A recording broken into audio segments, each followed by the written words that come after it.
Miau.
Pode falar. Fala a verdade, Hugo. O que é que você quer? Pode falar. Só isso. O que a gente está fazendo não está bom. Jonathan já tinha me dado corte só porque ele enxergar, entendeu? Justo. Mas é tão bom a gente assim, juntinho, agarradinho, e você. Fica aquela urbana. Aqui, ó. Prédios.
Pessoal, não aperta aí o ativar o mudo, que senão vai ficar toda hora tendo que travar. Só entre e ativa o próprio mudo, não fica ativando o mudo de todos, senão toda hora vai ficar travando a nossa conversa. Então, entra, fica no silêncio e não ativa o mudo de todos, por favor. Então, agradecendo então a presença de todos os alunos da Faculdade de Taboão da Serra e Itapecerica da Serra, como havia dito, um momento muito peculiar, muito diferenciado na nossa vida, e que temos que ter muita paciência em passar por esse momento. A coordenação tanto de Taboão da Serra como de Itapecerica está aqui para ajudar vocês. Então, encarem nós, professores, coordenador, Nós estamos aqui no intuito de ajudar a todos a passar por esse momento. O professor Ronildo também está aqui presente na live de hoje. Boa noite, professor Ronildo. Boa noite, Francisco. Boa noite a todos. Professora Marisa também está presente na live. Pelo momento, eu estou vendo o professor Ronildo e a professora Marisa presente na live. Então, os professores, como eu estava dizendo para vocês, nós somos parceiros. Não encare nós aqui como inimigos, não encare nós como algo que está fazendo para prejudicar vocês. Pelo contrário, o nosso intuito aqui é de que fazer algo para passar esse semestre o mais rápido possível e da melhor forma. Então, eu tirei uma nota ruim lá no exercício que está no AVA, fiz isso, fiz aquilo, é só me procurar. Estou com o meu WhatsApp aberto para vocês. O WhatsApp, vou atender vocês na medida do possível, estou atendendo todos os alunos, assim como a professora Marisa está fazendo da mesma forma de Itapecerica da Serra. Então, juntos, gente, a gente vai conseguir superar tudo que está acontecendo nesse momento tão difícil. Sabemos que alguns alunos acabou pegando coronavírus, né? Então, é um momento difícil para esses alunos também. Alguns me chamaram aqui no WhatsApp, explicaram que estão num momento difícil aí, se recuperando. Então, desejamos a todos esses alunos que faça a melhor recuperação possível. Francinaldo, desliga sua webcam, por gentileza. Vamos deixar só a webcam dos palestrantes aberto. Clica aí onde tem um sinalzinho do webcam e desliga sua webcam, por favor, Chicão. Aproveitar esse momento, gente, é um momento difícil, eu sei que não está sendo fácil, então esse momento vamos aproveitar, vamos estudar. Muitos está sendo forçado a ficar em casa, não sabe quando vai voltar no serviço, está trabalhando no sistema de home office. Então vamos aproveitar esse momento, vamos estudar. Tem as atividades complementares do curso a ser feita. Aproveita esse momento, faz essas atividades, elimina toda atividade complementar. Em breve eu vou postar para vocês um passo a passo de como postar as atividades complementares no AVA de vocês. Aguardem que eu vou fazer um vídeo explicando como faz essa postagem. Até que seja feito esse vídeo, façam as atividades complementares. Tem vários sites aí que dá o curso online de forma gratuita, sem a cobrança de nada, outros um valor simbólico. Então aproveite esses dias, faça as atividades complementares, são cerca de 300 horas para cada aluno, e depois faz a postagem, tá certo? Então, leiam bastante, estudem bastante. Os alunos que estão se preparando para o exame da ordem, nós temos bastante aluno aí de último ano, alunos do 9º semestre. Aproveite esse período para estudar para o exame da ordem, que quando o sistema voltar, o exame da ordem voltar a ser aplicado, vocês vão ter a oportunidade de fazer o exame da ordem e se sair muito bem, eu tenho certeza disso, tá bom? E assistam, gente, bastante live interessante, de bastante autores que estão por aí. Eu tenho assistido lives de autores de livro bastante interessante. Aproveite esse período também para acompanhar o posicionamento de A, B e C, que vocês não vão ter nada a perder.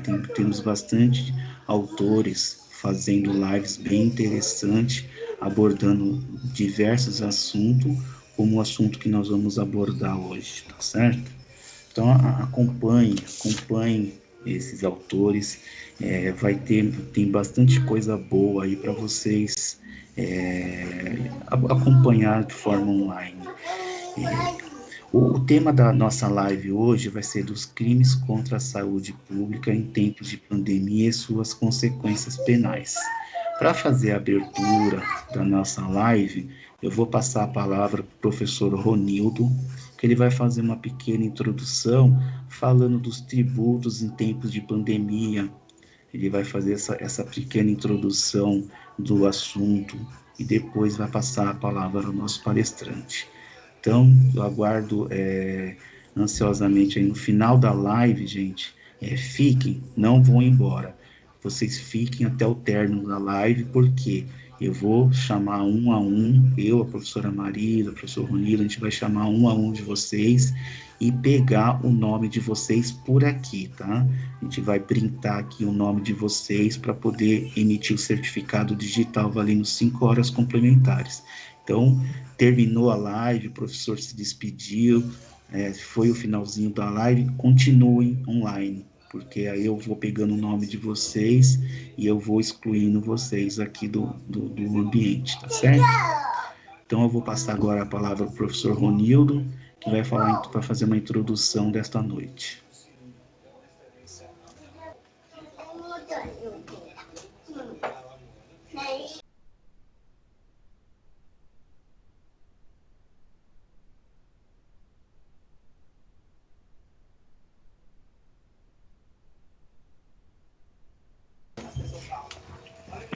Muda.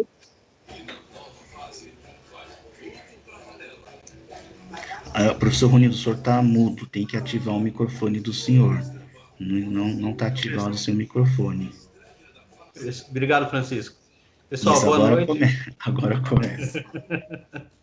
Pessoal, boa noite, bem-vindo a todos aí.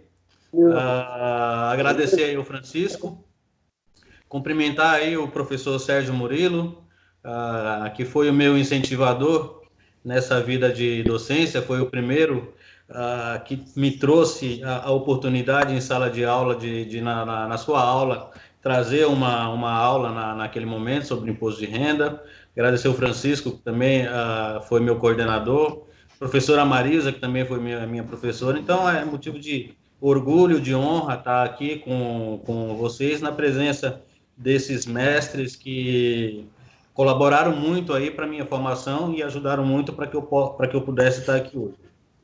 Pessoal, esse é um momento ímpar, né, que nós estamos vivendo, momento de pandemia, onde eu tenho certeza que ninguém desejou, né, nenhum de nós esperávamos, nenhum de nós contávamos, né, não queríamos, não queremos, né, vivemos contando as horas para que tudo passe logo, para que a vida volte ao normal, mas tá aí, né, nós temos que encarar de frente e tentar buscar o melhor possível, né, extrair o melhor possível dentro da nossa possibilidade, para que a gente consiga minimizar os impactos da pandemia nas nossas vidas, né. A Anhanguera não é diferente, a Anhanguera tem buscado, através da coordenação aí do Francisco, através de cada um dos professores, através de cada um dos funcionários, e mais, né, através de vocês mesmos que colaboram de forma efetiva, né, nesse momento. Nós temos aqui nesse momento aí 176 pessoas poxa, isso é gratificante, né, porque no momento em que todos poderiam estar em casa aí descansando, correndo, desanimado, né, estão aqui acompanhando esse momento de ensinamento que vem aí através do professor Sérgio Murilo, né, com grandes conhecimento. Eu vou trazer alguma coisinha aqui para vocês, mas o importante para nós é estarmos unidos, né? O importante para nós nesse momento de pandemia, e eu falo muito isso na sala de aula, né, para aqueles que eu estou dando aula nesse momento, que é um momento onde a gente tem que fazer o possível para minimizar ao máximo, né, o impacto, né, desse isolamento, desse afastamento. A gente sabe que tem muitos alunos que preferem estar na sala de aula, né, a gente sente falta do contato, né, mas nós buscamos através das aulas ao vivo, e aí nós buscamos o máximo de interação possível, o máximo de participação possível, e é que eu costumo falar para o pessoal que está comigo esse semestre, né? A única diferença é realmente o contato físico, né? Porque no demais tá tudo igual, né? Nós conseguimos interagir, nós conseguimos aproveitar melhor as aulas, né? Porque na sala de aula, às vezes, as conversas, tudo, é uma coisa que está ajudando muito, né? Então, qual que é o meu recado para vocês durante esse período, durante esse final de semestre? Pessoal, vamos tirar dúvidas, ok? Tem dúvidas na sala de aula, pessoal? Vamos questionar o professor, vamos perguntar, não fiquem na dúvida. Eu costumo falar para todo mundo que vocês dão um duro danado para conseguir dinheiro para pagar a faculdade. Né? Vocês dão um duro danado para poder estar à noite ou de manhã, quem é a turma da manhã, na sala de aula, né? A gente sabe o quão sacrificante é. Então, quando vocês vão lá e pagam a mensalidade, vocês estão comprando o quê? Vocês estão comprando conhecimento. E se você sai da aula sem levar esse conhecimento, você não está fazendo bom uso do teu dinheiro.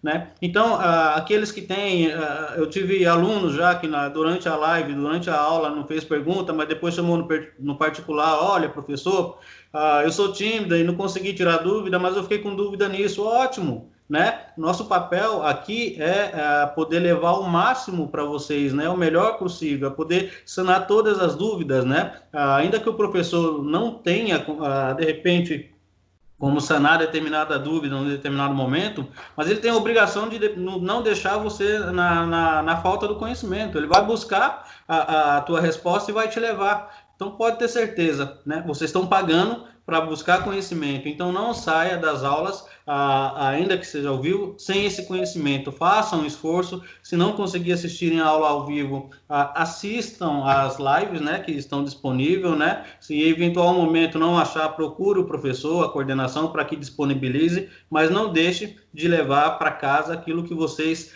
vêm buscar, aquilo que vocês pagam, que é o conhecimento. Esse momento de pandemia é um momento que tem trazido grandes reflexos, né, grandes impactos nas nossas vidas, né? E aí nós vemos aqui dois pontos que eu vou citar, né? Eu tenho um pessoal que a gente dá aula de direito ambiental na parte da manhã e nós conversamos muito sobre isso, né? O impacto da pandemia no meio ambiente, né? Então nós vemos aí, nós temos impactos positivos e temos impactos negativos. Quais são os positivos? Poxa, você anda na rua hoje, devido ao isolamento, o nível de poluição diminuiu, né? Você consegue ver estrela, você consegue ver o céu, o ar tá melhor para respirar. Então são coisas positivas, né? Menos carros na rua, né? Então são coisas que aí para o meio ambiente tem ajudado bastante. Por outro lado, nós estamos mais em casa, né? E aí geramos mais lixo, consumimos mais energia, consumimos mais gás. São impactos negativos também da pandemia no meio ambiente. Então, olha o quanto esse vírus ele trouxe de influência nas nossas vidas. Quando a gente fala de meio ambiente, isso que eu estou falando é bem superficial, pessoal. Tem muita coisa aí que nós podemos falar com relação ao impacto da pandemia no meio ambiente e o reflexo do meio ambiente na geração de doenças, de vírus, né? Então, é muito importante nós atentarmos, e eu costumo falar, é claro que o vírus é negativo, né? O vírus não é uma coisa boa, né? Nós estamos vendo aí vidas sendo ceifadas, né? Mas nós temos que buscar tirar o melhor possível, mesmo das situações que são desfavoráveis, né? Então é um momento da gente refletir, é um momento da gente analisar o que estamos fazendo, né, no nosso meio ambiente, o que nós podemos fazer para melhorar, um pouquinho de cada um de nós, com certeza é de grande influência aí para ajudar esse meio ambiente, tá? Eu vou trazer também para vocês aqui algumas mudanças, né, algumas ações que houveram do governo com relação a tributos, né? Bem rápido. Se vocês tiverem necessidade ou curiosidade, depois quiser se aprofundar, podem nos procurar para sanar dúvidas, tá? Porque eu vou passar bem superficial, porque é importante sabermos que nesse momento o vírus ele trouxe impacto no meio ambiente, mas trouxe um impacto muito grande, está trazendo um impacto muito grande e grandes reflexos também na economia. Né? E esses reflexos na economia, essa grande preocupação que o governo demonstra hoje com relação a esses reflexos, e aí fica aquela discussão, né? O que é importante, é a vida ou a economia? A economia ou a vida? É meio que quem nasceu primeiro, né? O ovo ou a galinha. Então é uma discussão que não tem cabimento, né? Os dois são importantes. Agora, pela ordem, é claro que sempre nós temos que pensar primeiro na vida, né? Mas a função do governo é, nesse momento, né, na qual nós temos que proteger a nossas famílias, proteger cada um de nós, a vida, a saúde, trazer ações, né, ações concretas que possam minimizar os impactos do coronavírus, né, os impactos da pandemia na economia, né, e na vida de cada um. Então, o governo trouxe aqui, ó, portaria 139, ele trata da prorrogação do prazo de recolhimento de tributos federais, né? Então, essa portaria 139, ele busca aí dar um refresco para PIS, e COFINS, né? Então ele está prorrogando os vencimentos dos pagamentos desses impostos. Então ele traz lá, ó, deverão ser pagas no prazo de vencimento as contribuições devidas na competência de julho e setembro, aquelas que venceriam lá em abril, março e abril, ok? Então está prorrogando lá para julho e setembro. Essa é uma das medidas do governo. A resolução 154, tá, do Conselho do Comitê Gestor do Simples Nacional, ele traz lá no seu artigo 1º, em função dos impactos da pandemia da Covid-19, as datas de vencimento dos tributos apurados no âmbito do Simples Nacional ficam prorrogados da seguinte forma: aqueles do inciso 1 ao 6, que aí nós estamos falando de imposto de renda pessoa jurídica, IPI, contribuição social, COFINS e contribuição previdenciária dentro do Simples, tá, pessoal? Aqui nós estamos falando de Simples. Então, todos os impostos que vencerem em março, abril e maio, fica prorrogado também lá para novembro, dezembro e outubro, ok? Isso no âmbito do Simples Nacional, tá? No mesmo âmbito do Simples Nacional, ele traz aí também o ICMS e o ISS, que também é dentro do Simples, tá? Mas é destinado ao Estado e ao município. E aí traz vencimentos diferentes, tá? Aí, nesse caso, está prorrogado para julho, agosto e setembro, tá? Medida provisória 927, ela vai dispor sobre algumas medidas trabalhistas. E o que é importante aqui para o empresário? Todas essas ações que eu estou trazendo aqui, é importante para o empresário o impacto disso, a intenção disso é minimizar o desemprego, tá? Então aqui, ó, no artigo 19, fica suspensa a exigibilidade do recolhimento do fundo de garantia, com vencimento abril, maio e junho, né? E aí se prorroga também lá para o final do ano. Medida provisória 936, ele trata de programa emergencial da manutenção do emprego. Então, ele traz a possibilidade aqui de você buscar dentro das instituições financeiras crédito para pagamento de folha de pagamento dos teus funcionários, né? Esse crédito tem previsão aí de pelo menos 2 meses, você pode depois parcelar isso em até 36 vezes com carência de 6 meses, né?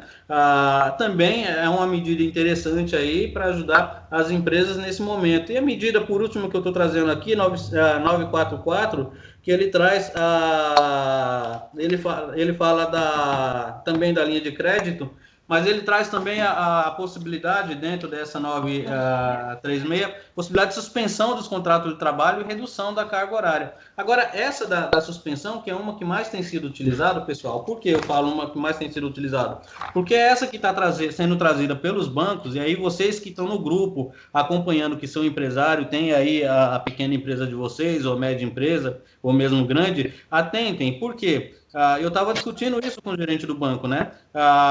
O governo, ele autorizou a suspensão do recolhimento do Simples Nacional, né? Do próprio fundo de garantia. Só que na hora que você vai pedir o crédito para pagar a tua folha de pagamento, eles querem CND, né? Aí como que fica a situação? Né? O governo te possibilitou a postergar o Simples, você não paga. Você não paga, não sai CND. Sem CND, você não consegue o empréstimo da folha de pagamento. Então, olha o problema aí que foi criado. Então, nós temos que pensar, né? E eu dei uma atividade para o pessoal do meu curso de Direito Econômico, exatamente nesse sentido. O governo tem usado a ferramenta chamada planejamento nesse momento, né? Para poder trazer as soluções que o mercado precisa. Então, reflitam sobre isso, né? Se tiverem interesse em saber mais sobre essas medidas que eu acabei de ler, me procure. Nosso tempo é curto, eu preciso passar para o palestrante da noite, o professor Sérgio Murilo. Prestem atenção, o Sérgio Murilo aí tem muito a acrescentar, um cara sensacional. E, mais uma vez, eu quero aqui agradecer o Sérgio Murilo, o Francisco e a Marisa, que tão importantes são nas minhas vidas. E eu tenho certeza que cada um de vocês um dia vai estar aqui conosco também, dando aula aqui na Anhanguera ou em qualquer outra instituição, porque vocês são guerreiros e certamente chegarão lá, beleza? Obrigado a todos por esse momento, essa oportunidade. Sérgio, contigo, meu querido, um abraço. Grande abraço, Ronildo. Professor Francisco. Não pode. Não pode. Já sou eu, Ronildo? Já. Tá contigo. Já? Ah, então tá bom. Boa noite, pessoal. Boa noite a todos. Situação peculiar, né? Falar assim na frente do computador, sem poder ver os rostos dos colegas, né? Alunos. Meu nome é Sérgio Murilo. Fui professor em Taboão da Serra aí por muitos anos. Muitos anos. Estamos aí numa luta no mestrado, na Escola Paulista de Direito, e tive o prazer de trabalhar junto com esse cara fantástico aí, que é o Ronildo, né? E subordinado ao Francisco, que é o nosso sempre coordenador, e colega de trabalho dessa professora magnífica aí, linda demais, muito amiga, e hoje coordenadora em Itapecerica da Serra, a professora Marisa Rossafa. Grande prazer de estar junto com vocês novamente, né? Muito bem. Hoje nós vamos falar de direito penal que é o suprassumo do direito, né?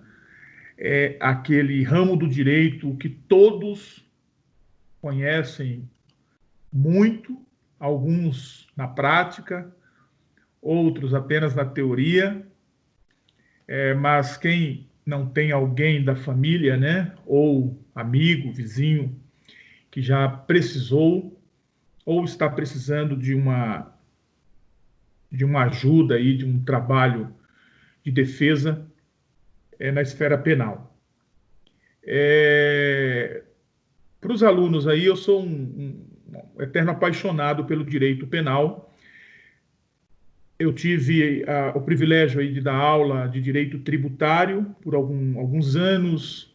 Também gosto bastante, mas um dos grandes problemas do direito tributário é que nós estamos sempre falando com pessoas, os alunos sempre estão bem distantes, né, da realidade do direito tributário, né? Esse cara fantástico aí que me antecedeu, o professor Ronildo, ele é um cara que entende muito de direito tributário e me lembrou aqui o dia que eu pedi para que ele desse uma aula sobre imposto de renda e provento de qualquer natureza, porque é um cara que conhece muito o tema, e eu iria ministrar sobre impostos federais, e achei por bem convidá-lo para explicar, porque o imposto de renda é algo mais próximo do cidadão, né?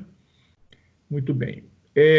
Agora, o direito penal, ele é fantástico, ele é apaixonante. O professor Francisco, que ministra aula de direito penal há muito tempo também, né, sabe disso. Quando você prepara uma aula de direito penal, você prepara uma aula com prazer, né? Porque você consegue visualizar muita coisa do seu dia a dia. E hoje nós vamos falar dos crimes contra a incolumidade pública, né? Mais precisamente o capítulo 3, os crimes contra a saúde pública, porque está em voga. Muita notícia, muita gente sendo presa, sendo conduzida, né? Conduzida às delegacias para lá serem autuadas. Depois a gente vai comentar um pouco sobre isso. Então, é algo que virou moda, né? São crimes que estão em moda, estão em voga aí na boca de todo mundo.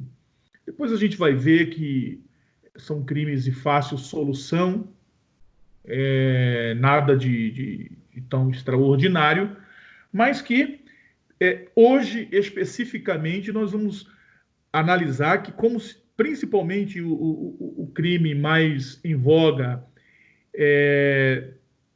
que nós vamos discutir aqui, ele é uma norma penal em branco e requer uma série de complementos, né? E depois a gente vai ter que dar uma passeada aí em leis e portarias para que nós possamos entender esse crime.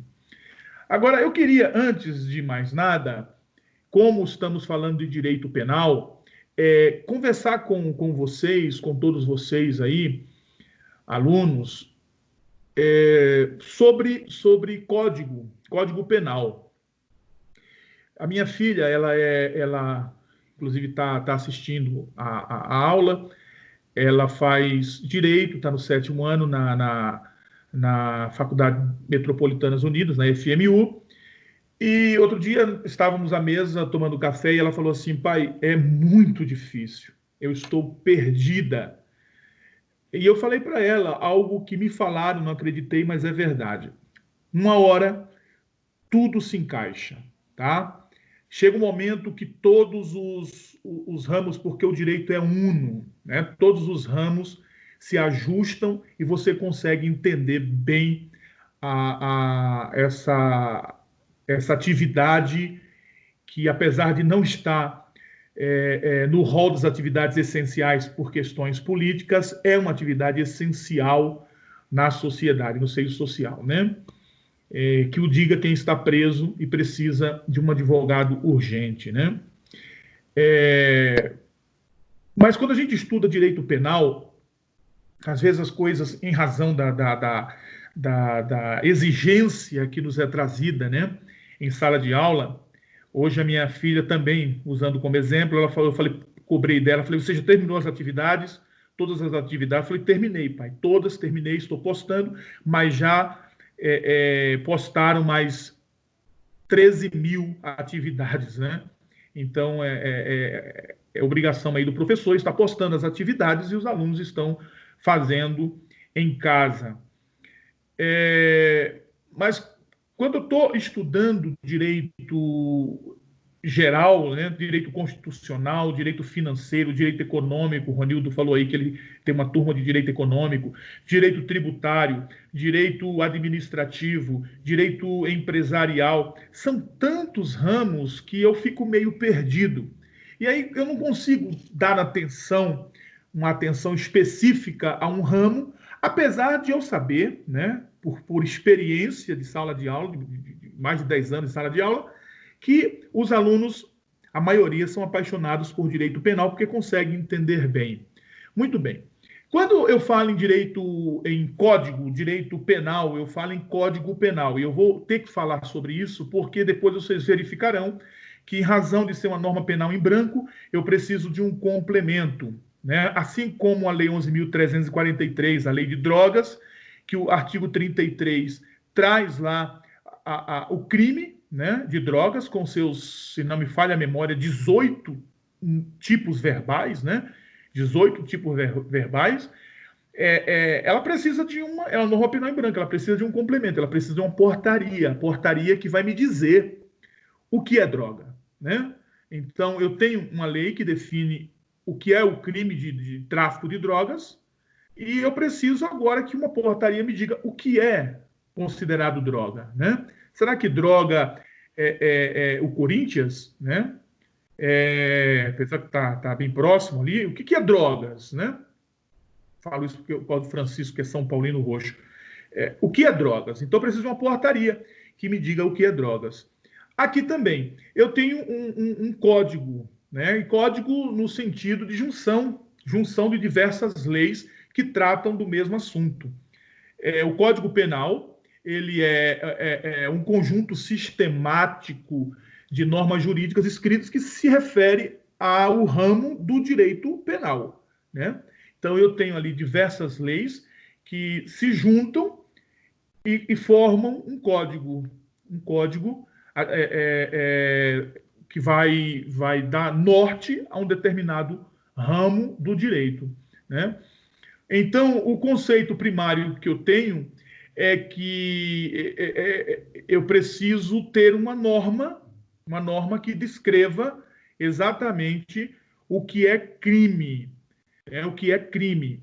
Essa norma, em regra geral, de forma genérica, óbvio que nós temos leis esparsas, né? Eu tenho aqui um livro, poderia indicar aqui para vocês comprar esse livro, para quem quer estudar direito penal com profundidade, o livro do professor Renato Brasileiro, Legislação Criminal especial, né? Nós temos muitas normas de direito penal, fora do Código Penal, mas a principal norma é o Código Penal, é o Decreto-Lei Código Penal, tá? Agora, lá descreve o que é crime. A primeira coisa que o aluno, quando a gente pergunta o que é crime, ele vem responder, parece que ele decora, né? Ele está ali concentrado na aula do professor Francisco, que na faculdade trouxe o conceito analítico de crime, mas ele se esquece que crime tem outros conceitos. Eu tenho um conceito material, um conceito disciplinador de crime para a sociedade. Não vamos falar agora em conceito de crime naquilo que nós queremos tratar no direito penal. Mas crime, no critério material, é toda ação ou omissão humana, toda ação ou omissão humana, algumas doutrinas trazem toda conduta humana que lesa, expõe a perigo de lesão, bem jurídico, penalmente tutelado, bem jurídico. Aliás, eu quero indicar para vocês, eu tenho um artigo escrito com o professor Francisco. Francisco, depois passa para os alunos o link daquele artigo que nós escrevemos lá sobre a inconstitucionalidade de crimes que não tutelam o bem jurídico relevante, né?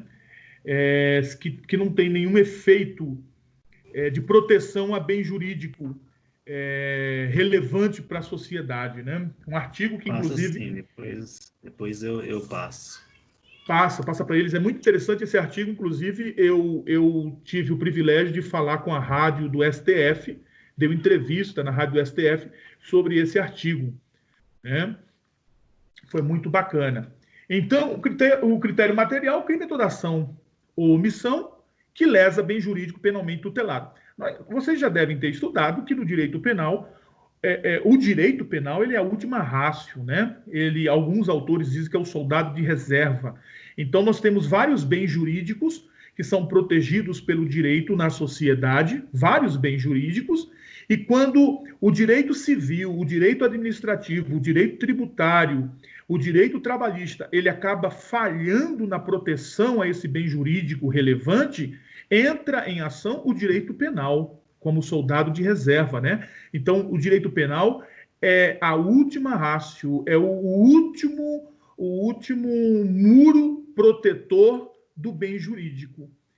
É óbvio, né? Nós temos alguns crimes pífios, esdrúxulos, e para isso eu peço que você leia esse artigo que nós produzimos, um artigo muito bacana, que fala que exatamente da inconstitucionalidade quando eu crio um tipo penal, crio um crime que não protege um bem jurídico relevante, que esse bem jurídico pode ser protegido ainda por outros ramos do direito, né? Em especial o ramo do direito civil, né? O ramo do direito civil.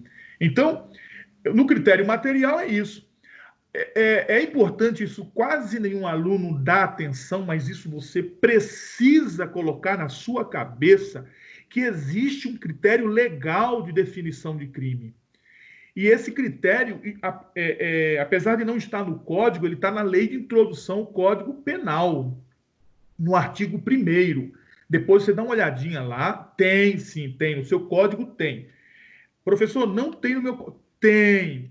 É que tem umas páginas que vem colada e o aluno não consegue encontrar, né?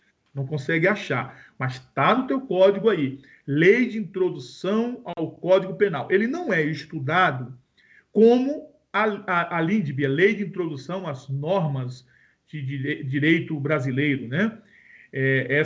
A primeira aula que tem direito civil é o estudo lá da LINDB, né?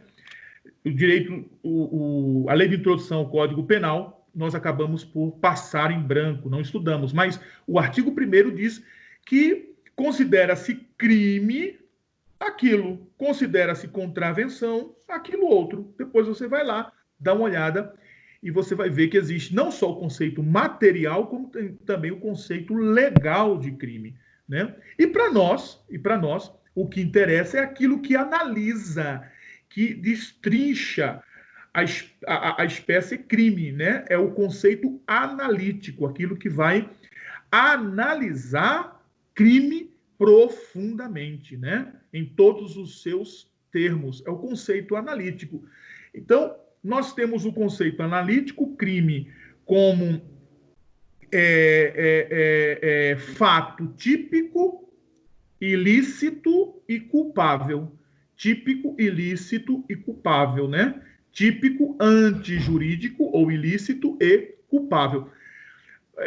Eu, quando fiz faculdade, eu estudei com o professor, grande jus-filósofo aí, o professor Ricardo Henry Dipp, e ele seguia a teoria do grande professor Basileu Garcia, saudoso professor Basileu Garcia, que, lembra, Francisco, adotava, você que é da escola, fez mestrado na Unifiel, o professor lá, Ivan, também adotava, né, a teoria do Basileu Garcia.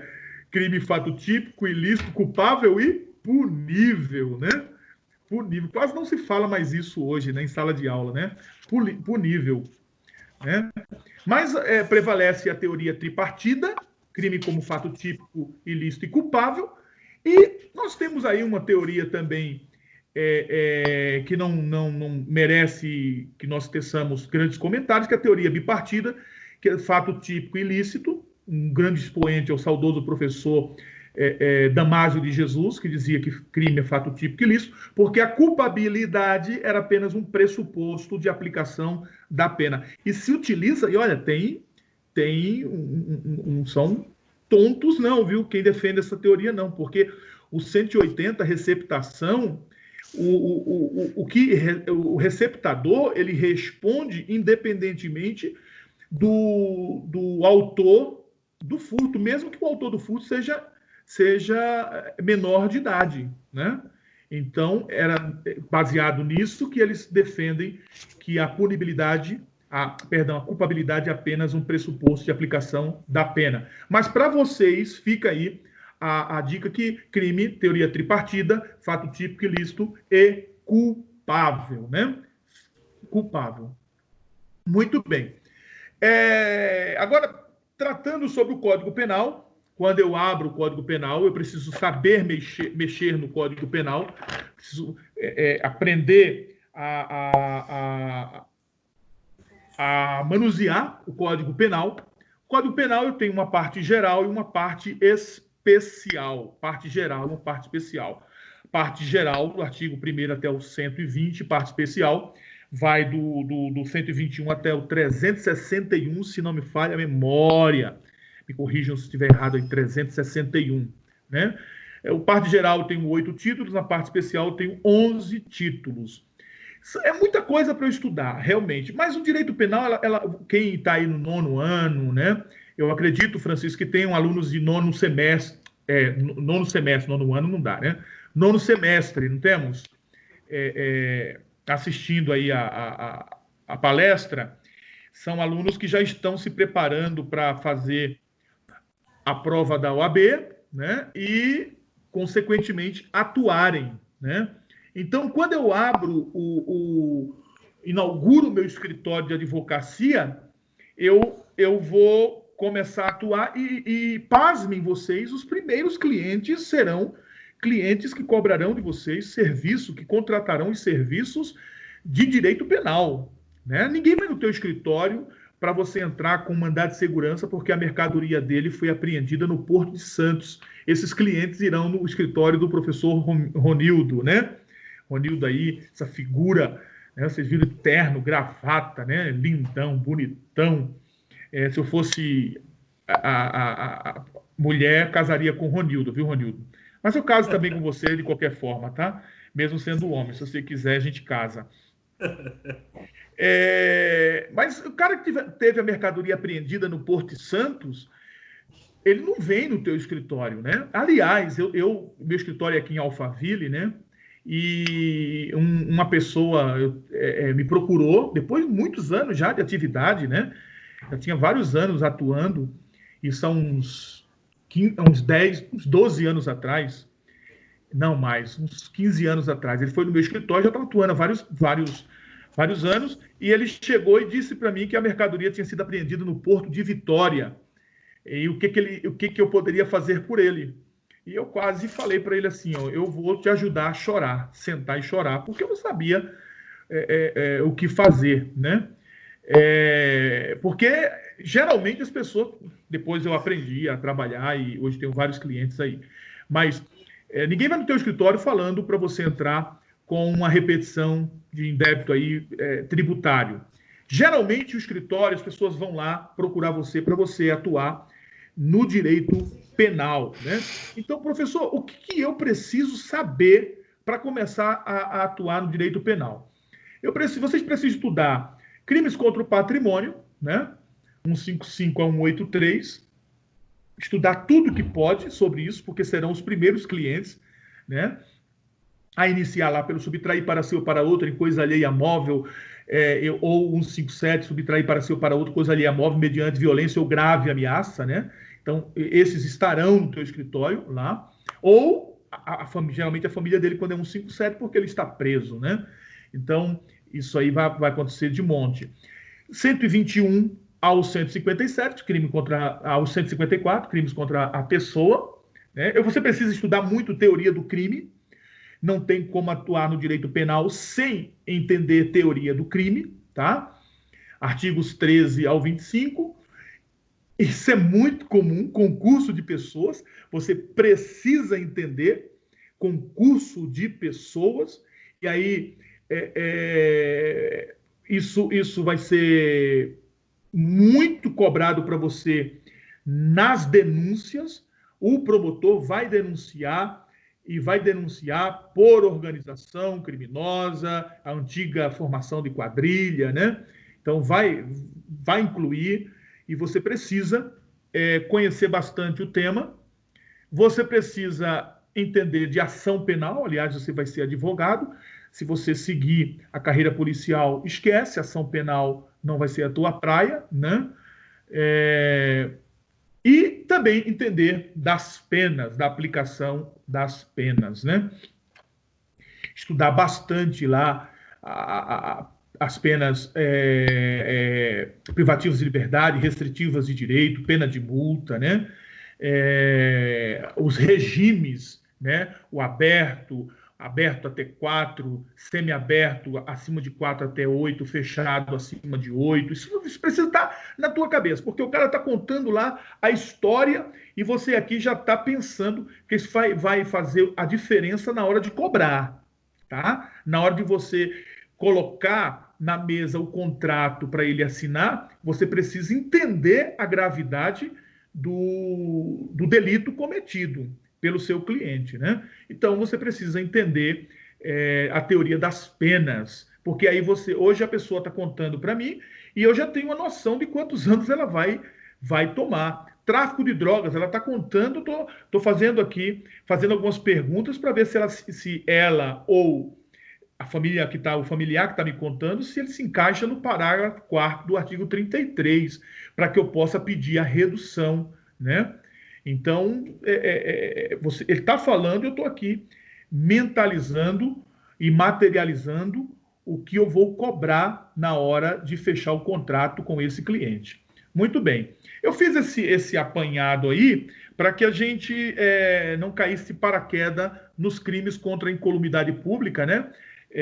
Especificamente no que a gente vai falar dos crimes contra a saúde pública, porque esses crimes geralmente nem sei se mudou, mas geralmente não dava tempo de chegar, ou como eram crimes tão irrelevantes que, se você for olhar em editais e concurso público antes da pandemia, até mesmo o edital da própria OAB, se você procurar esses crimes aí, quase você não vai encontrar nenhuma questão sobre crimes contra a saúde pública, né? Porque são crimes específicos de um momento como esse momento que nós estamos vivendo, tá? O primeiro crime que eu encontro lá é o 267, epidemia. Epidemia. Causar epidemia mediante a propagação de germes patogênicos. E a pena é alta, rapaz. É de 10 a 15 anos. Além disso, com resultado morte, é crime hediondo, né? Lei 8.072, Lei dos Crimes Hediondos, se não me falha a memória. Francisco, por favor, me corrija o número das leis, que às vezes eu me equivoco aqui, então você me corrige, por favor. Né? A Lei 8.072, se não me falha a memória, é a Lei dos Crimes Hediondos. Ela Isso traz... mesmo. É isso mesmo, né? Epidemia como um crime hediondo, tá? Crime hediondo. Muito bem. Agora, a primeira coisa, eu vou explicar por que eu vou ter que definir o que é epidemia, pandemia e surto. Porque eu estou com um livro aqui, que eu não vou falar o nome do autor, mas até mesmo porque quando ele escreveu, agora eu acredito que vai se ter um certo cuidado na hora de se escrever isso, né? Ele colocou alguma coisa equivocada aqui. E quando eu lia isso, eu também sou professor de língua portuguesa, então, quando eu lia isso aqui, eu achava estranho, mas passava batido. Aquilo não me interessava, passava batido, né? Mas eu achava estranho. E agora descobri que está errado o que está escrito lá. Está errado. E está errado por quê? Porque epidemia, para eu entender epidemia, eu preciso entender o que é surto, e eu preciso entender o que é epidemia. E hoje eu li um artigo, por um acaso, de que o coronavírus, viu, Francisco, Rossafa, Ronildo, se não me falha a memória, do jornal Folha, dizendo que o coronavírus deve se tornar uma doença endêmica, igual a AIDS. Veio e não foi mais embora, né? Veio e não foi mais embora. Se não encontrar, tá todo mundo correndo atrás de uma vacina. Se não se encontrar uma vacina, vai se tornar uma doença endêmica e vai ficar aí assolando a sociedade, né? Causando temor, né? Causando temor. Então, depois a gente vai ver isso aí. Surto é o aumento repentino de casos de uma doença em uma região específica.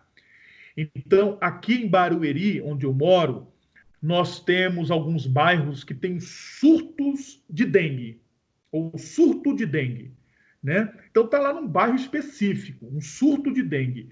Então, em Taboão da Serra, é uma cidade que eu amo demais, amo de paixão, andei em tudo que é bairro por aí, né? Sou apaixonado por Taboão da Serra, Itapecerica da Serra, não conheço tão bem, mas já fui. Só estou esperando o convite da professora Rossafa para ir lá, né? Que eu sou apaixonado por essa loira aí, né? Então, em Taboão da Serra, em determinado bairro, ali em razão das situações peculiares, você tem um surto de dengue, tá? Professor, e quando tem numa cidade? Sim, é surto. Se tiver isolado ali, é surto. Numa determinada cidade, é surto, né? Epidemia já é diferente. Eu tenho diversos bairros ou diversas cidades que desenvolvem aquela doença, né?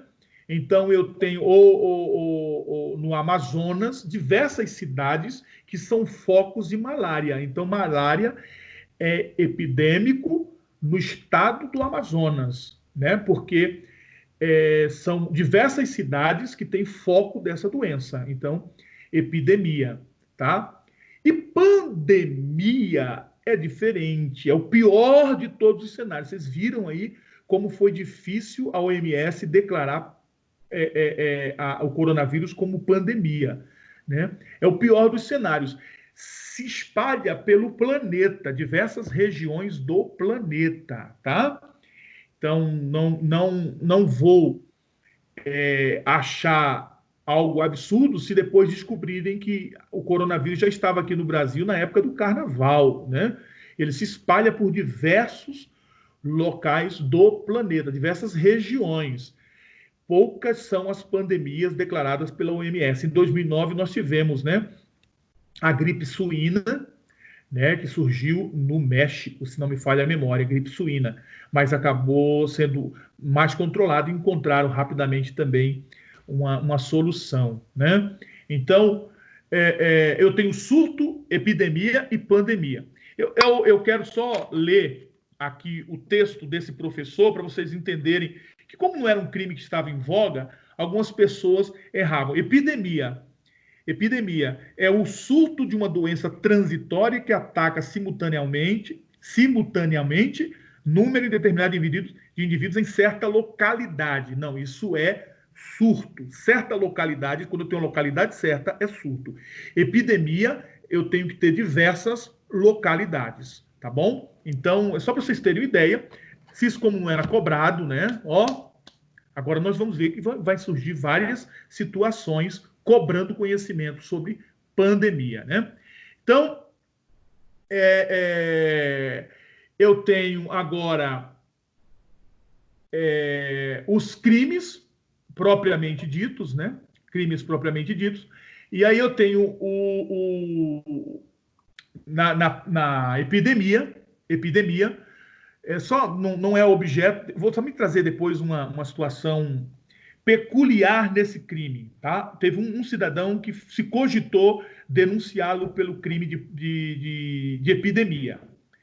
Se cogitou. Nem sei se ele foi denunciado, não tenho notícia, mas o Ministério Público, como a Polícia Civil, disse que estaria investigando esse cidadão pelo crime de epidemia, tá? O sujeito ativo, qualquer pessoa, o sujeito passivo é a coletividade, não se retirando a possibilidade do sujeito passivo também ser o indivíduo ou o indivíduo ou os indivíduos que contraíram a doença, né?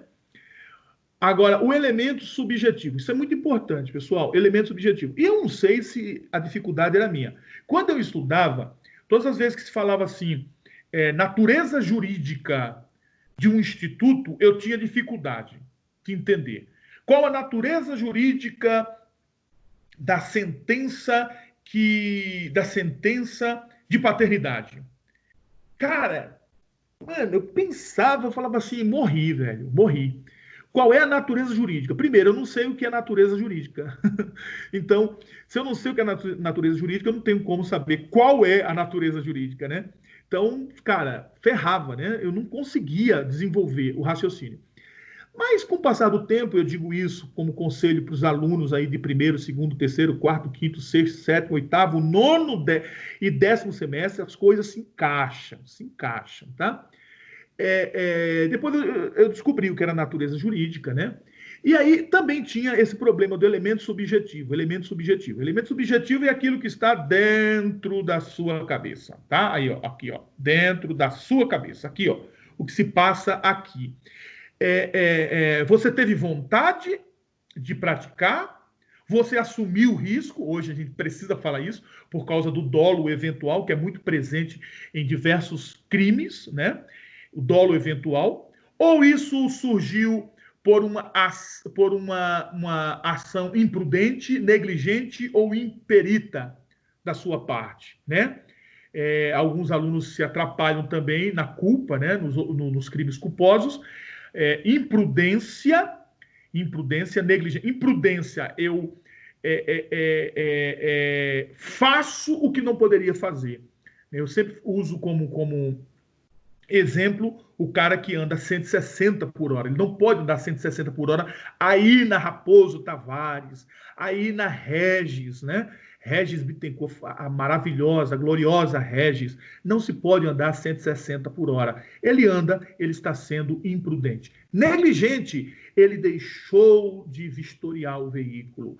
Os pneus estão carecas. Diz um amigo meu que se a galinha bicar, estoura o pneu. Deixou de vistoriar. Negligente, deixou de fazer. Imperícia, aquele profissional, né, aquele expert que deixou de fazer alguma coisa que deveria fazer ou fez alguma coisa fora do que deveria ser feito, né? O enfermeiro que aplica uma injeção com um número maior de dosagem num paciente, ele está sendo imperito, tá bom? Imperito. Muito bem. Então, elemento subjetivo, dolo eventual e culpa, né? Aqui, nesse caso, o elemento subjetivo é o dolo. o dolo, né? Esse é o problema, né? Esse é o problema. É o dolo. O dolo de quê? O dolo de contaminar ou de propagar a epidemia, a doença, né? Propagar a doença para inúmeras pessoas. Porque se eu tiver... Imagina que eu sou casado com a Rossafa, né? Casado com ela. E aí eu tenho uma sogra linda, maravilhosa. E eu tenho a intenção de por cabo a vida da minha sogra e a exponho, né? Murilinho! Murilinho! Não, mas não vou fazer isso com a minha Murilinho. sogra, não. Que isso? Mãezinha, né, Murilinho? Um beijo, tô te ouvindo. Pensei que você não estava ouvindo, Safa. Muito bem. Se eu colocar em perigo a vida dessa pessoa específica, né? Eu queria isso, eu respondo pelo 121, tá? Cuidado, porque eu respondo pelo 121 e não pelo crime de epidemia, né? Ou também pelo 131 também, né? Pelo 131, 121 ou 131. Aqui eu tenho vontade, intenção mas não tenho uma pessoa determinada. São várias, tá bom? Muito bem. Consumação e tentativa. Por que eu preciso... Algumas coisas também que o aluno precisa começar a entender são a classificação dos crimes. Às vezes o aluno não dá muita atenção para a classificação dos crimes, e aí quando nós estamos falando na parte especial, ele fica meio que enrolado. Olha só, consumação e tentativa, crime de perigo concreto. Crime de perigo concreto. O que é um crime de perigo concreto? É um crime que exige um resultado. Nós vamos ver depois que o próximo crime, ele é de perigo abstrato, independe do resultado. Aqui tem que haver um resultado, né? Então, o crime é de perigo concreto. Tem que haver uma lesão efetiva ao bem jurídico. E todas as vezes que eu falo de crime de perigo concreto, fica mais visível a tentativa, né? Fica mais visível. Eu posso não consumar, mas eu empreendi todos os meios para chegar àquele resultado, né? Então, tentativa é possível, né? Eu tenho uma majorante se o fato resulta morte, e aí eu venho com a epidemia culposa. A epidemia culposa. Se por negligência, imperícia ou imprudência, negligência ou imperícia, eu causar epidemia, eu respondo também pela epidemia culposa, a pena menor de 1 a 2 anos. Aliás, deixa eu somente abrir aqui um parênteses aqui. Todas as vezes que eu falo, isso é muito importante para quem está no 9º e 10º semestre, que já vai atuar daqui a alguns meses. É muito importante isso, você analisar o preceito secundário, né? Eu tenho um preceito primário, que é a tipificação, né, da conduta, lá, o tipo penal, preceito primário, e o preceito secundário, que é a cominação legal da pena. Isso é importantíssimo. Por quê? Importantíssimo. Por quê? Olha só, eu um dia fui atender um caso em Taboão da Serra, de um furto, e o delegado fez o flagrante como furto qualificado. E recolheu o cliente, né, ao cárcere, recolheu. Furto qualificado. Depois eu entendi o porquê disso, né? Ele não arbitrou fiança, obviamente, não podia, e já recolheu o sujeito e foi difícil tirar, viu? Difícil, um períodozinho de feriado e tal. E depois eu derrubei para furto simples, né? Derrubei para furto simples e consegui no furto simples, olha só, o cara tirou 7 dias de cana, né? Só consegui tirar ele da cadeia depois de 7 dias, porque o juiz arbitrou uma fiança. E depois ele acabou respondendo por furto simples e houve a suspensão do processo com base no 89 da Lei 9.099. Isso é importante. Quando a gente começa a atuar, conhecer bastante a Lei 9.099, porque, se não me falha, artigo 77, se não me falha, o 76, fala lá da transação penal, né? A transação penal. Quando na transação penal, quando o autor não aceita, já aconteceu, meu cliente não aceitar a imposição do Ministério Público, então você tem a suci processual, né? O juiz suspende o processo de 2 a 4 anos, impõe algumas obrigações e tem o mesmo efeito da transação, o mesmo efeito, não gera reincidência, apenas tem registro para você não se utilizar do mesmo benefício durante um período de tempo, mesma coisa, tá? Mas ele acabou não tendo que prestar serviço à comunidade. O Ministério Público ofereceu na transação que ele fizesse 4 horas semanais durante 2 anos. Porra, a pena mínima era de 15 dias. Eu falei para o juiz... 7,5, Murilinho. Oi? 7,5. Não entendi. 7,5. É o 76, né? Valeu, Francisco. 76, transação penal, né? E o outro, vê se é 89 também, porque eu sou ruim de decorar. Sim, 89. É 89, né? Pena igual ou inferior a 1 ano, né? Pena mínima, não é isso? Pena mínima, Suspensão igual ou inferior a 1 ano. Então, na transação, 4 horas por dia durante 2 anos, por semana, durante 2 anos, eu fiz a conta e falei, excelência, se o senhor condenar, ele toma 15 dias de prisão simples, pelo amor de Deus, né? E aí toquei para frente e foi para 89, né? Então, muito cuidado com isso. Aqui, de 2 a 4 anos, né? 2 a 4 anos. Aí também, com condenação até 4 anos, cabe a suspensão também, com base no Código Penal. Muito bem. Aqui eu tenho uma situação de um cidadão, Francisco, se não me ajuda aí também, que foi notícia. Na Bahia nós não tínhamos caso de coronavírus e parece que ele viajou para a Bahia, né, para fazer uma festa e lá as autoridades queriam enquadrá-lo no crime de pandemia, né? Queriam enquadrá-lo no crime de pandemia. O governador se manifestou, uma série de situações. Acredito que não houve a denúncia por epidemia, não houve, porque não é caso de epidemia mesmo. Apesar da Bahia não ter nenhum caso, não era caso de epidemia, nem culposa, tá bom?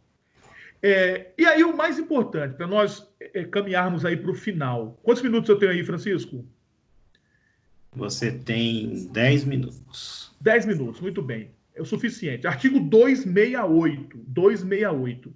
Infringir determinação do poder público destinada a impedir introdução ou propagação de doença contagiosa. Gente, esse crime é um crime tão pífio que todas as autoridades que estão levando pessoas para a delegacia estão enquadrando elas também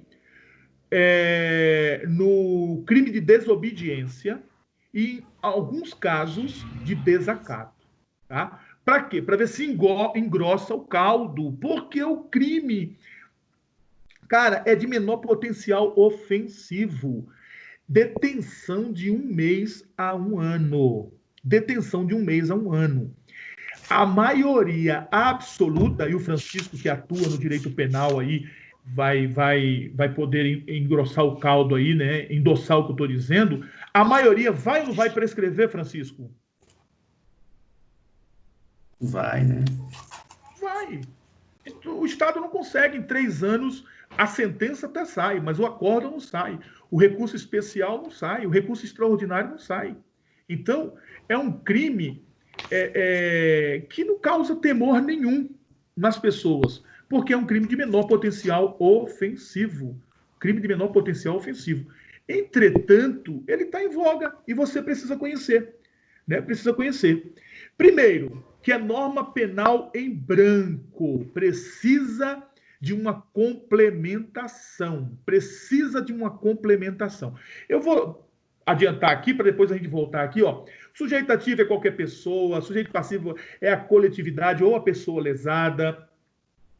A conduta é infringir, o elemento subjetivo também é o dolo. deixa eu dizer uma coisa para você,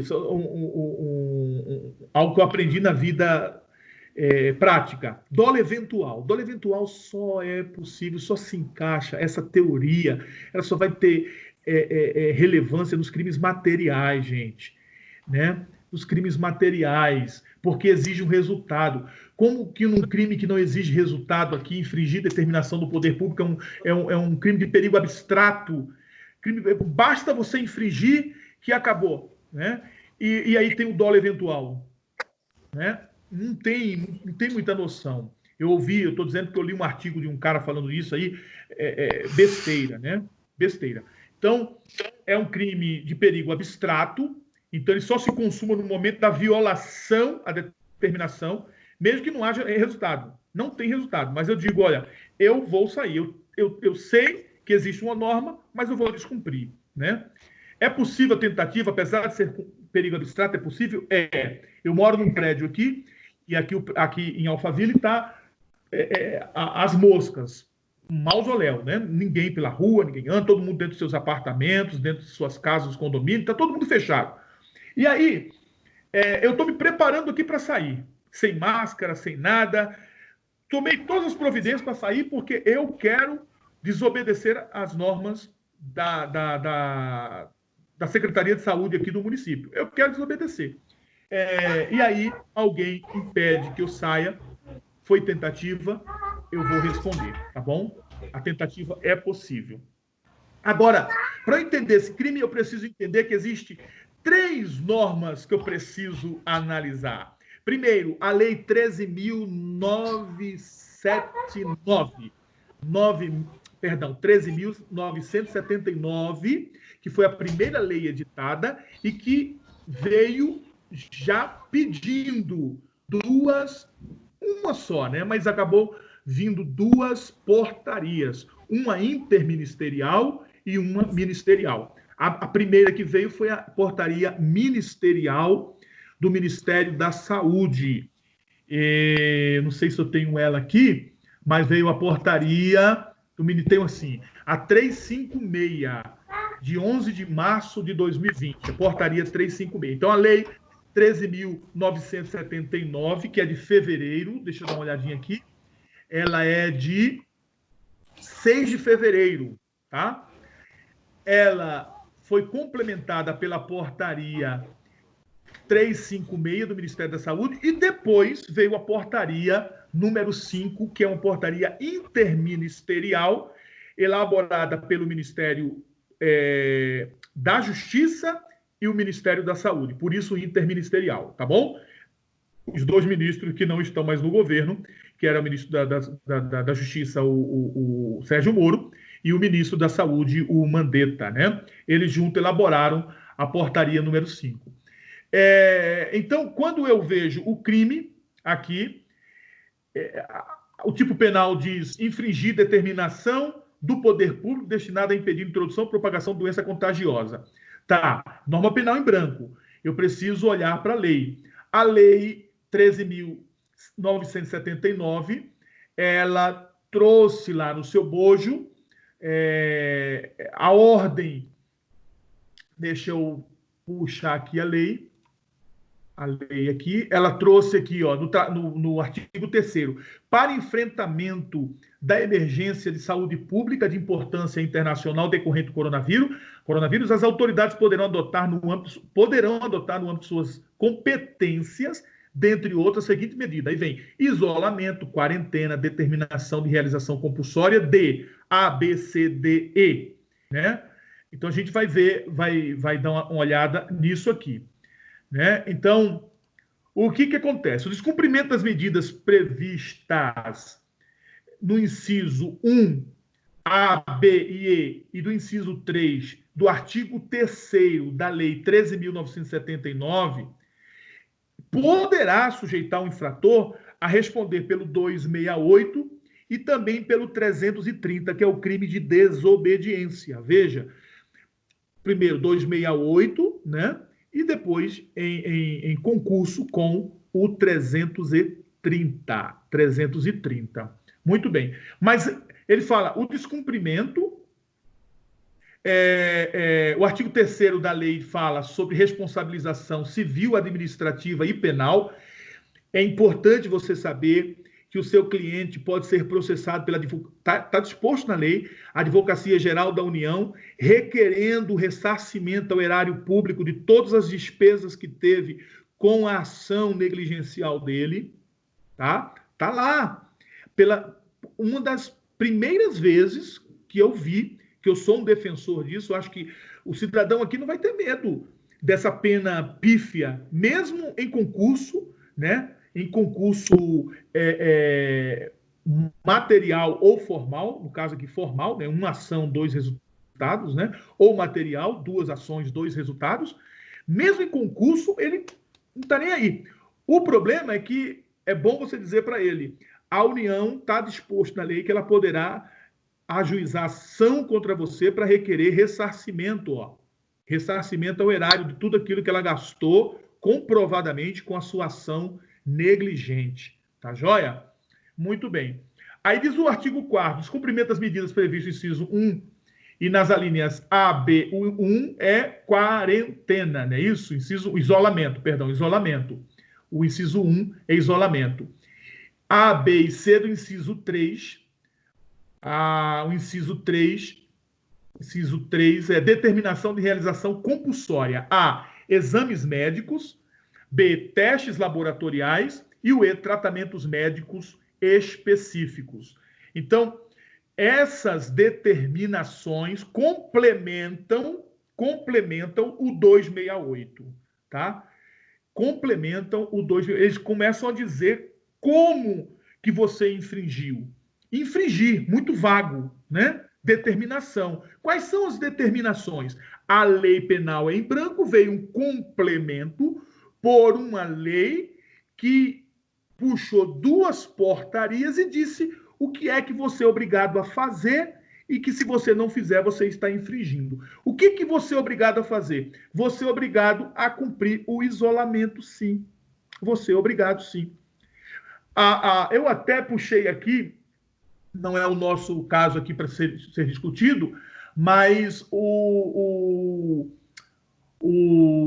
decreto do governador do estado de São Paulo, o decreto do governador João Dória, que, mais uma vez, diz que as pessoas que não atenderem às determinações responderão pelo 268 e também pelo 330, tá? Então, eles poderão denunciar pelo decreto, porque veio também complementar, ou pela portaria. Então, a portaria, ela veio e disse o que é que o cidadão deve cumprir, né? Deve cumprir. Então, aqui voltando, cadê aqui? Isolamento, né? Agora, o isolamento, não vai dar tempo de falar, né? Porque o Francisco vai puxar o meu paletó aqui, o meu terno.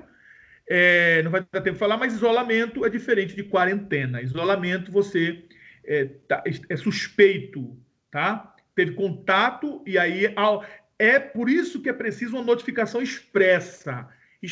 Se não tem uma notificação expressa da autoridade ou de um médico dizendo que você deve ficar isolado, não há que se falar em infração, tá bom? Infração. Então, para que haja infração ao isolamento, é preciso notificação expressa. Está escrito lá, está na portaria. Não vou lembrar agora do artigo, mas dá uma olhadinha, são portarias pequenas, está escrito lá na portaria que é preciso notificação. E no 3, né, determinação de realização compulsória. Então, o médico determinou que o seu cliente fizesse exame, fizesse o teste ou fizesse um tratamento, e ele descumpriu, vai responder pelo 268, vai responder, tá bom? Então, a quarentena, ela é causa de descumprimento, e o isolamento, mas o isolamento tem que ter notificação expressa, né, de um médico ou de uma autoridade, e o que mais vai ser discutido aqui são as determinações de realização compulsória. É estranho, né? Realização compulsória. Deixa eu dizer uma coisa para você. Não vai colar a ideia do ninguém está obrigado a fazer prova contra si mesmo, porque aqui não é prova de crime. Por favor, você não está fazendo, não é bafômetro. Eu acabei de tomar uma taça de vinho aqui, não é bafômetro, né? Que você vai ser enquadrado lá nos decigramas de álcool por mililitro. Não, não, não. Aqui é uma determinação para que você faça um exame para saber se você está doente. Então, a desobediência te leva a responder pelo 268, tá bom? Agora, esse é o grande problema. Você responde pelo 330. E pelo, Francisco, queria ouvir sua opinião. E pelo 331, desacato, quando eu digo resisto, né? Eu resisto a ser levado... Isso a gente está vendo direto, né? Nos repórteres, né? O camarada parado lá, está na praia, caminhando no calçadão, morei já em Niterói, cidade maravilhosa, está andando no calçadão, parado pela polícia, e ele é levado, desobediência, a lei diz, né? Responde pelo 268, pelo 330. Então, como você estava andando, você infringiu e desobedeceu. Responde lá, uma ação, 2 resultados, né? Então, um concurso formal, né? Agora, se você diz que você não vai, desacato. Tem mais alguma outra coisa, Francisco, você consegue verificar? Quando a pessoa resiste a acompanhar a autoridade policial? Eu acho que nesse caso aí tá desobediência mesmo, junto com 268. Eu acho que nem desacato caberia, viu? Desacatar funcionário público no exercício da função em razão dela. Sei lá, mas eu acho que desobediência com 268 Deixa eu sou, Francisco conhece, eu sou bem libertário, né? Eu sou plenamente convicto de que o crime de desacato ele é inconstitucional, Francisco. Né? Aliás, o STJ havia declarado isso e voltou atrás, né? Voltou atrás, porque houve uma pressão política muito grande e acabaram mudando a decisão, mas era uma decisão histórica. Eu sempre defendi que o crime de desacato ele é inconstitucional. Eu chego aqui no Samebão, aqui de Barueri, onde eu entro, o médico está atendendo lá, e atrás dele tem uma placa bem grande assim, Francisco. Desacatar funcionário público no exercício da sua função em razão dela. Pena de 6 meses a 2 anos, se não me falha a memória. 6 meses a 2 anos.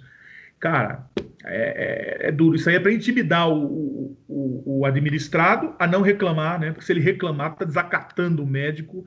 Então, eu entendo ser inconstitucional. Mas, enquanto não for declarado, acredito que, igual a prisão do devedor civil foi declarada pelo STF, no dia que for declarada, a gente dá uma festa aí, eu te pago um vinho bem caro, tá bom, Francisco? Francisco, muito obrigado. Professor Francisco de Alencar Júnior, muito obrigado aí pelo privilégio de poder participar dessa live com seus alunos. Professora Marisa Rossafa, paixão minha, meu amor, a única mulher que eu amo que minha mulher não tem ciúmes, que a minha esposa não tem ciúmes, é a Marisa, né? Foi um privilégio muito grande falar com seus alunos aí de Itapecerica da Serra e uma honra falar aí junto com o Ronildo, esse cara fantástico que eu tenho uma admiração muito grande. A recíproca é verdadeira.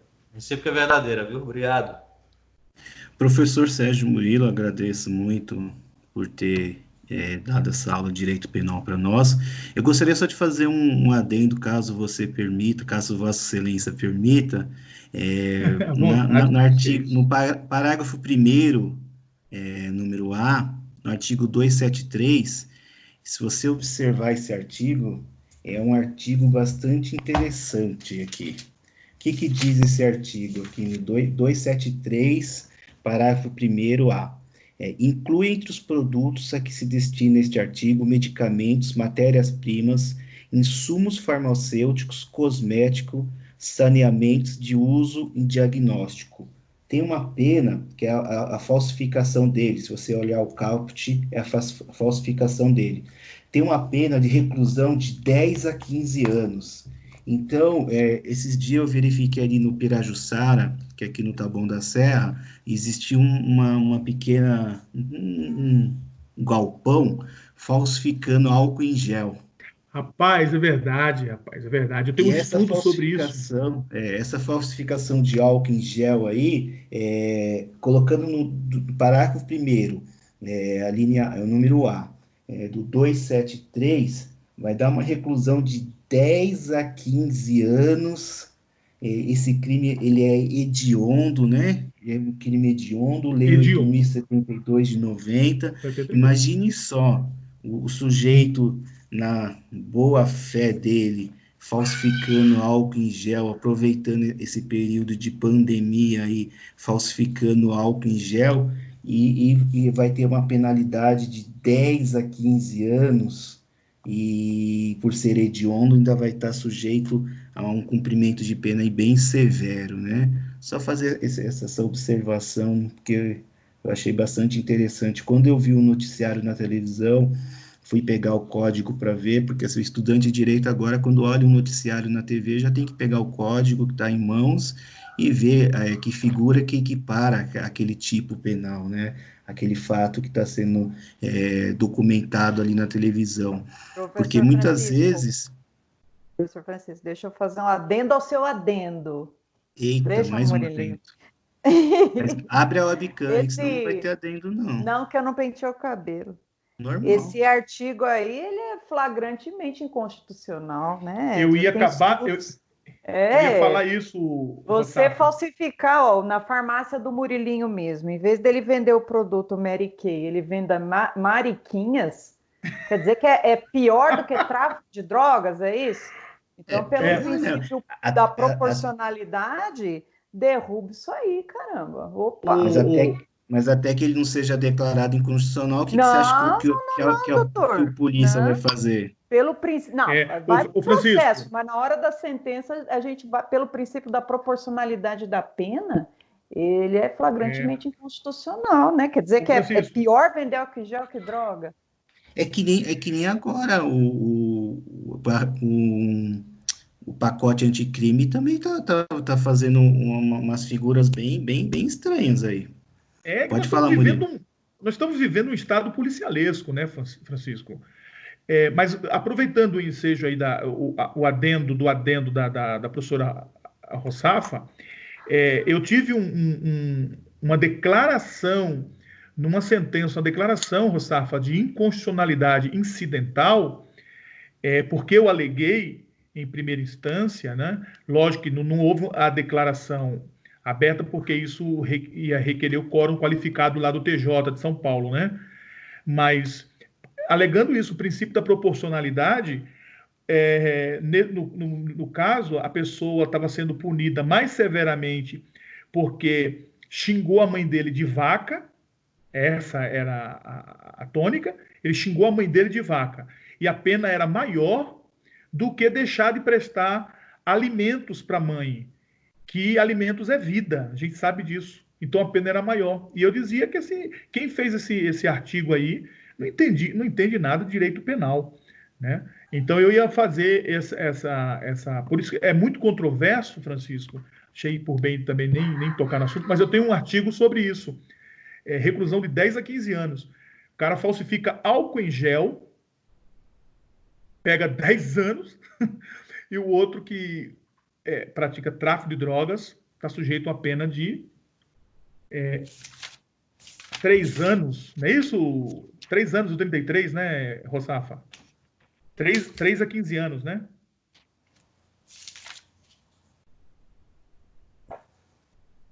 Vale mais a pena matar alguém. Se você matar Professor alguém, você Murilo, vai pegar como eu uma nunca fui reclusão de presa, eu 6 a não sei 20 artigo de anos. cor, né? Então, o senhor me perdoa, eu estou aqui copiando os nomes para o professor Francisco. Eu acho que o senhor precisava ficar preso um tempo, porque eu estou achando que o senhor sente falta de decorar pena, né? Então, se o senhor ficar preso um tempinho, falsifica o gel, e aí o senhor vai decorar bastante. Mas, não, é de 5, 3, não lembro, 3 a 5, 5 a 15 Era antigamente, agora não, era antigamente era 3 a 15, agora é 5 a 15, porque tem depois a diminuição, O que o vai senhor para está 1 ano e falando 8 de meses. tráfico? É, o Tráfico de tráfico. drogas é de 5 a 15, e no parágrafo 4º tem uma diminuição, né, de até 2/3. Que acaba caindo para 1 e 8, 1 e 8, 1 e né? 1 ano 8, e 1 e 8 meses. 8. Mas imagina, o cara traficante pega lá 1 ano e 8 meses. Esse aqui, 10 anos, cara, já não vale a pena falsificar. Não vale a pena, né? Mas foi boa. Lembrando que o crime não compensa, né, gente? Lembrando sempre. Lembrando bem que só compensa para o advogado, né, Rossafa? Mas, Francisco, tem todos os crimes aqui, né,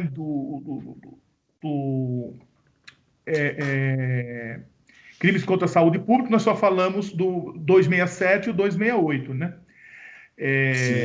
Logicamente ficaram de fora o 269, 270, que foi também acaba sendo hediondo, né? Uhum.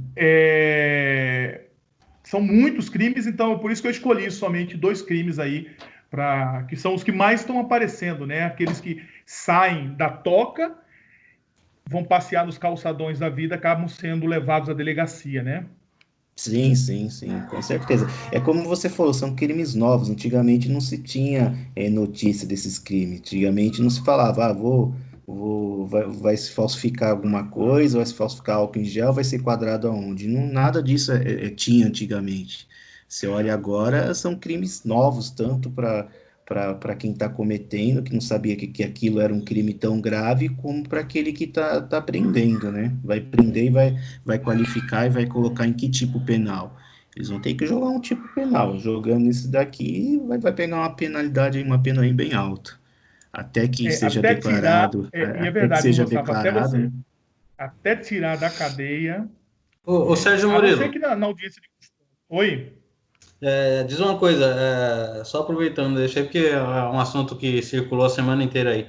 Caso o exame do presidente desse positivo, ele poderia ser enquadrado nesses crimes, visto o contato que ele teve com um monte de gente lá? Absolutamente. Né?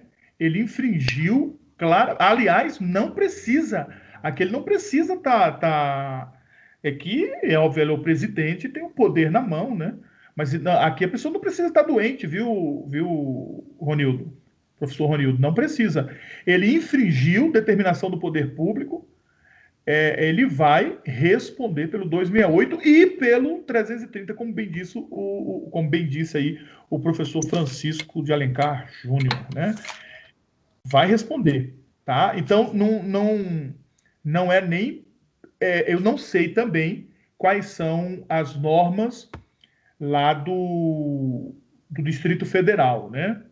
Mas aqui em São Paulo é norma, a quarentena é norma, as atividades que não são essenciais não podem ir para a rua, você agora é obrigado a usar máscara, tá?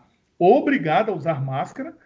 E eu acho que no Distrito Federal também viu, Ronildo? Porque tem uma servidora do Ministério Público Federal que tentou entrar num supermercado sem máscara e ela foi conduzida à delegacia e vai responder pelo 268 e pelo 330. Ok, obrigado. É só porque teve muita evidência aí esses dias, por isso que eu trouxe essa questão aí para acrescentar aí para o pessoal.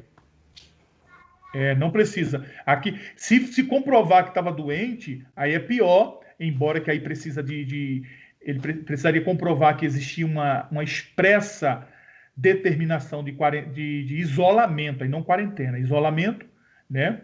Aí infringiria lá o inciso 1 do artigo 3º, né? Isolamento, tá? Mas aí precisaria de uma notificação expressa, né? Para ele. Agora o 268, lógico, né? A gente sabe que é um crime de menor potencial ofensivo, a pessoa vai assinar um termo circunstanciado, né? E vai depois ser feita uma proposta de transação penal para a pessoa lá. Não é isso, professor Francisco? Vai pela Lei 9.099, né, de 95, e desde que a pena seja baixa, aí ele geralmente pega pelo mínimo, né? Mas um conselho aos alunos aí, quando montarem escritório, nunca contem esses segredos para o cliente. Tem Tá? uns Quando ele alunos, chega... tem uns alunos fazendo umas observações aqui, que eu falei que as perguntas podiam ser feitas por WhatsApp, né? O Renê colocou aqui: o álcool em gel falsificado coloca em risco a vida do consumidor, espalha ainda mais a pandemia, né?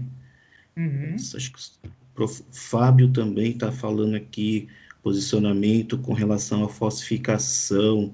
Falsificar é diferente de adulterar, são sinônimos, né, Fábio? Falsificar, adulterar, são palavras sinônimas aqui no tipo penal. Mas parabéns, todos estão acompanhando e estão participando bastante aqui. Se tiver depois alguma coisa aí quiser mandar, viu, Francisco? Estou à disposição, tá? Eu abri para pergunta, falei quem quisesse podia mandar pergunta, mas somente houveram 2 alunos que fizeram aqui, não foi nenhuma pergunta, fizeram uma observação, né? Dizendo que o álcool...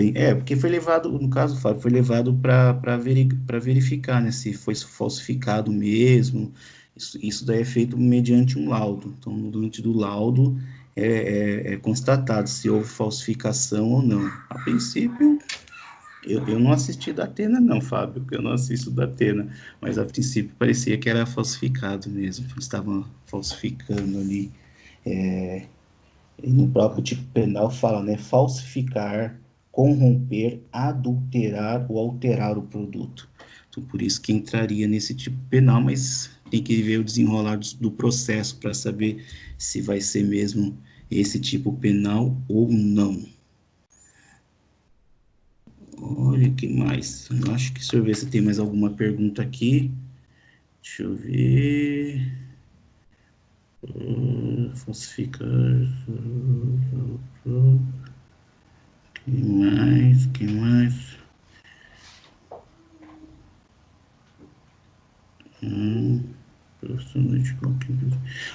Uma pergunta para você, o Sérgio Moreno.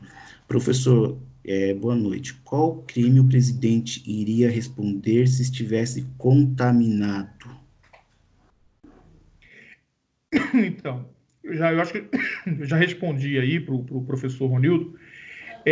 Contaminado ou não, ele responderia pelo 268, que eu acredito que tenha, por causa das reportagens que eu vi de um outro assunto, se há uma determinação das autoridades sanitárias, das autoridades públicas, né, do Distrito Federal, para que haja isolamento social. Se comprovado que ele violou esse isolamento, ele responderia pelo 268, mas ele não precisa ser portador do vírus. Qualquer pessoa que violar é crime de perigo abstrato, não precisa causar nenhum resultado, simplesmente por violar, tá? A portaria é muito clara. Se ele tivesse contaminado, que não está, e aí eu digo isso, que não está porque o Supremo disse que não está. Se eu deixar de acreditar na Suprema Corte, pelo amor de Deus, eu tenho que mudar de país, né? Que eu estou com vontade também, né? Mas eu preciso acreditar na Suprema Corte, eu preciso acreditar nos nossos ministros do Supremo Tribunal Federal. E disse que não está, não está. Né? Mas se ele tivesse, ele só responderia também pelo 268 também, mas pelo inciso 1 do artigo 3º, que é isolamento. Isolamento, cadê aqui? Portaria interministerial número 5, a portaria interministerial, a lei 13.979. Para fins dispostos, essa lei considera-se isolamento, quarentena. Aí o artigo 3º diz: para enfrentamento da emergência de saúde pública de importância internacional, as autoridades poderão adotar no âmbito, inclusive depois a portaria diz quem são as autoridades, poderão adotar no âmbito de suas competências, dentre outras seguintes medidas. 1, isolamento. Tá?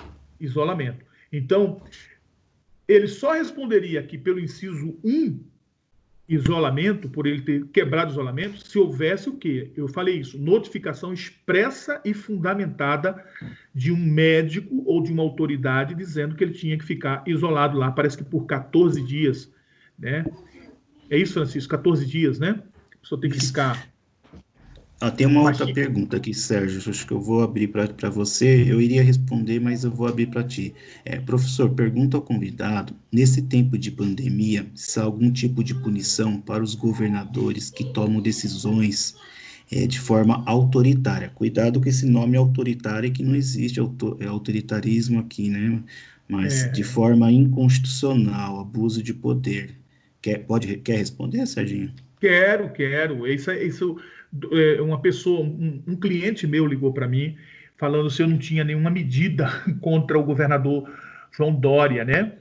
Eu não sei se você pode falar o nome da aluna, mas é o seguinte... A Milena. Teve a Milena, anteriormente foi o Raimundo.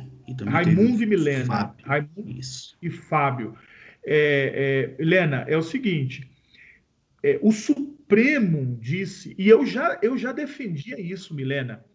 Eu tive uma discussão aqui, num debate aqui com alguns colegas, porque eu já dizia isso, que a competência é dos governadores e dos prefeitos, Milena. Por mais esdrúxulo que nós achemos tal situação. É só você verificar que essa lei 13.979, ela é de 6 de fevereiro, Milena. E ela diz quem são as autoridades, tá? Então, ela joga no colo dos... as medidas previstas no artigo poderão ser adotadas pelo Ministério da Saúde, pelos gestores.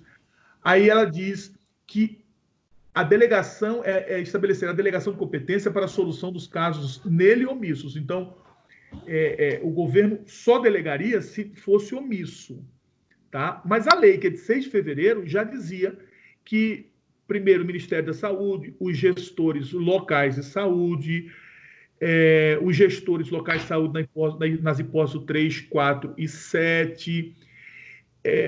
levando em consideração tudo isso e a repartição de poderes e o princípio federativo que nós temos no nosso país, a competência é do governador e são dos prefeitos.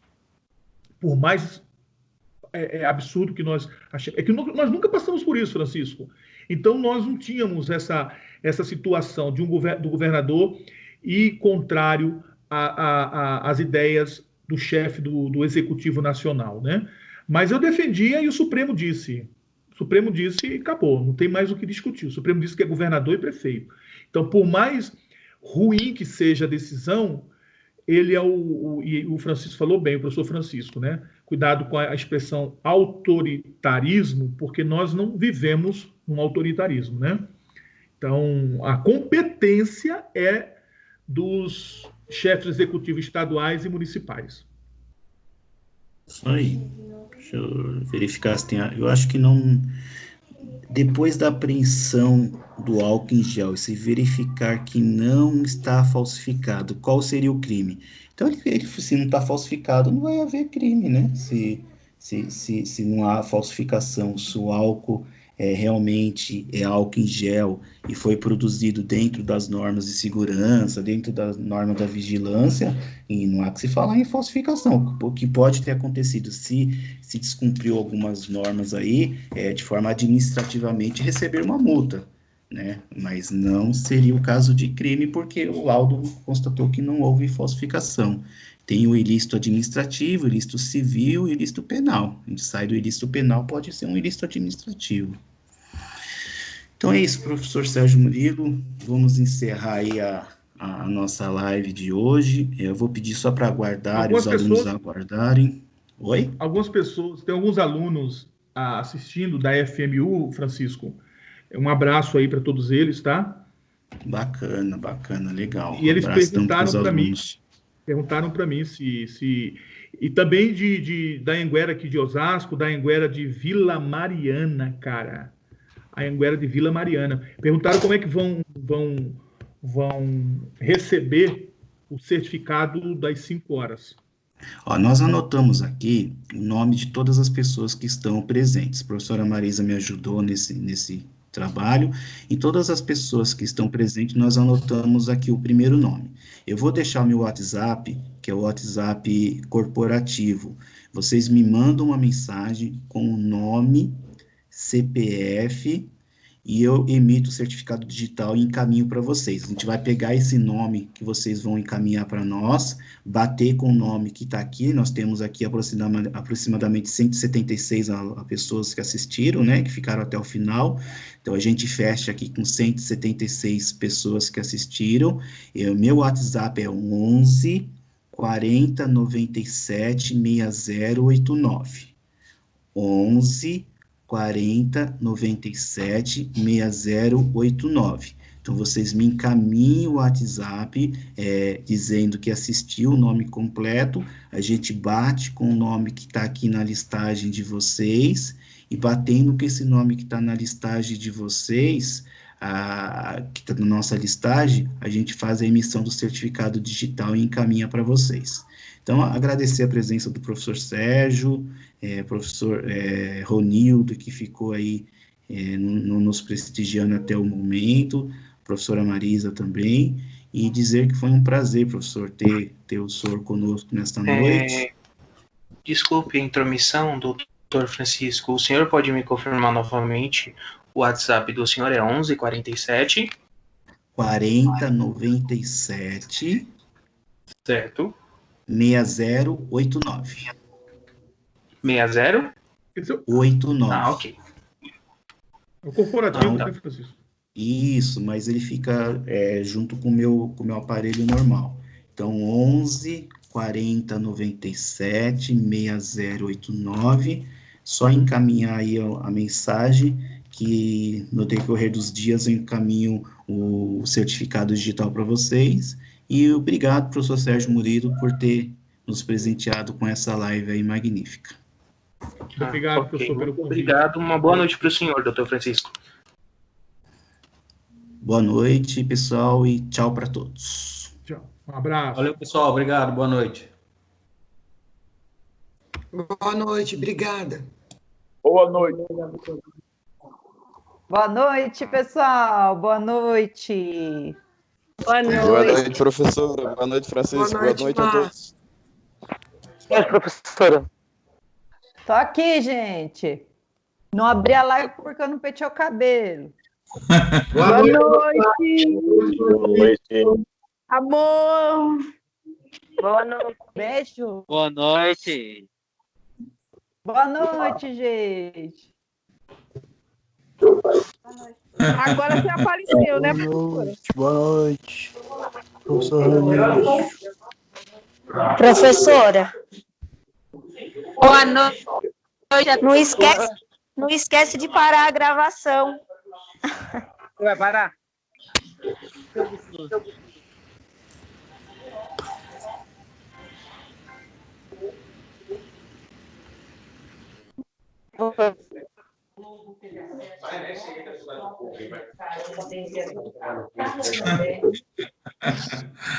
Que isso? Que isso, neguinho? Presidente Bolsonaro. Então, todo mundo já saiu. Boa noite. Boa noite, professores. Boa noite, todo mundo.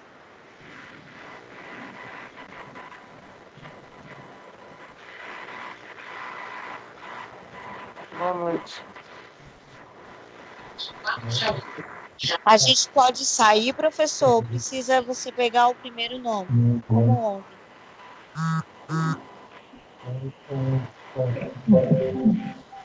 Boa noite, professora.